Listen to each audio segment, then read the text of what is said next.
Welcome to this explainer, everyone. We're jumping right into part one of our 10-part tutorial series covering MLOps Mastery, the complete production machine learning handbook. This is a phenomenal guide from Virtualization Options LLC. They're a technology research, education, and advisory group out of Colorado. If you're in IT or IT management, this is exactly what you need to figure out how to actually build, deploy, and govern machine learning systems in the real world. Today, we're keeping it strictly to the foundations and covering Chapter 1. Let's get right into it. Okay, let's dive into this. Here's our roadmap for today. We're looking at the operational gap, DevOps versus MLOps, the MLOps organization, pipeline automation, feature stores, and finally, model registries. Section 1, the operational gap, why models fail. You know, to understand why MLOps is absolutely crucial right now, we have to face a pretty harsh reality. According to Gartner back in 2023, 87% of machine learning models never reach production. 87%. I mean, think about the raw compute power, the countless hours, the brilliant data science that goes into building these things, only for them to just die in a sandbox somewhere. The crazy part here is that this gap is operational. It is not algorithmic. The math is fine. It's the manual handoffs, the data drift, and the total lack of reproducibility that just kills deployment velocity before a single prediction even goes live. Section 2. DevOps versus MLOps, a paradigm shift. Now, you might be wondering, wait, don't we already have standard DevOps for this? Well, traditional IT pipelines actually break down completely when you apply them directly to machine learning. In traditional DevOps, code is deterministic. You run the exact same code, you get the exact same app every single time. But in MLOps, your code plus your data equals a completely non-deterministic model. If you apply the exact same code to even a slightly different dataset, you get a fundamentally different machine learning model. Standard pipelines just aren't built for that kind of chaos. To fix it, you have to version everything simultaneously. Your data, your code, your hyperparameters, your artifacts, all at once, the whole shebang. Section 3. The MLOps organization, structuring for success. So managing that non-deterministic chaos takes serious discipline, and it actually starts with how you structure your organization to automate the lifecycle. If you're in IT management, this is basically your blueprint. You want to clearly define ownership to stop those dreaded manual handoff failures. Your data scientist, they focus purely on model development. But, and this is key, they do not deploy it. The ML engineer actually owns the pipeline itself. The data engineer handles the feature pipelines, making sure reliable data is flowing.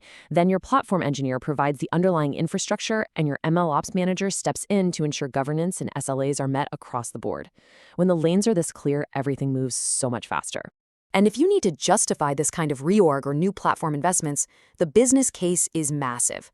Mature MLOps delivers serious ROI. We're talking 60 to 70% faster deployment cycle times.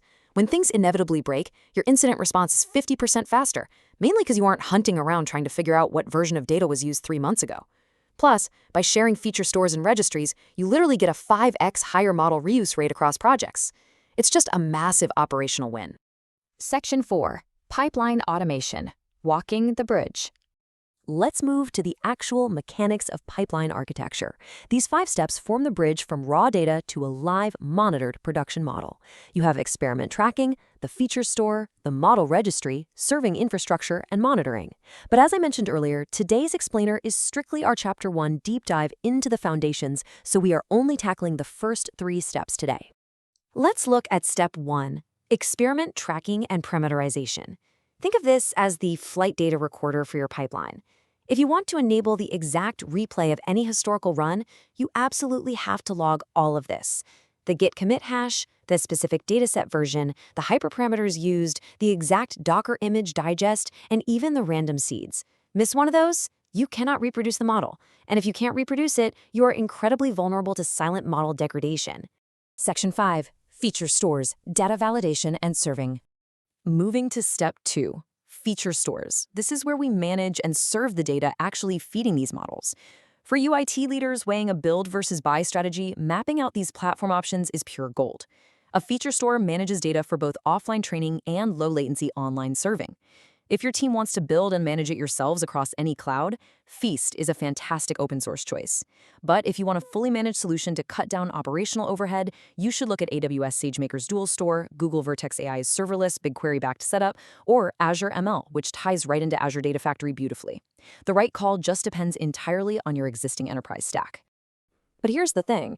A feature store isn't just about serving data, it's about validating it. By using tools like data version control or Delta Lake time travel, you're versioning your datasets right alongside the model artifacts. It enables point-in-time reconstruction of any training run. Combine that with something like Great Expectations to set up strict schema contracts, and your pipeline will literally fail fast the second it spots bad data. That stops garbage data from ever corrupting a wildly expensive training run. Section 6. Model registries, promotion gates, and governance. Okay, we've tracked our experiments, we've locked down our features. That brings us to the final stop in Chapter 1, the model registry. This is where models are officially managed, staged, and approved. You definitely do not want someone manually clicking approve on a whim. You need automated, continuous integration gates. Before any model is promoted to the registry, it has to automatically prove it's better than what is currently in production. So, for example, maybe its accuracy has to be at least 1% higher than the baseline. Latency has to sit under 200 milliseconds, and there can be zero regression in fairness metrics. If it fails even one of those, boom, the pipeline halts instantly. So the crucial point here for IT management is that the model registry becomes your absolute source of truth. It is your system of record for audit trails. It captures exactly who approved which model, precisely when they did it, and the specific automated evaluation evidence that supported the decision. Honestly, in a world with increasing regulatory scrutiny around AI right now, having this level of governance, it's not just a nice to have anymore, it's mandatory. All right, so think about where we are. You've built this rock-solid foundation. The data is versioned, experiments are totally tracked, and your brand new model has passed all those automated gates. It is sitting perfectly in the registry, approved and ready to go. But how do you actually take that model and safely deploy it to live users without completely breaking your production environment? Well, that is exactly the puzzle we're going to solve in part 2 of this series. You definitely won't want to miss it. Thanks so much for tuning in to this explainer, and I will catch you in the next one.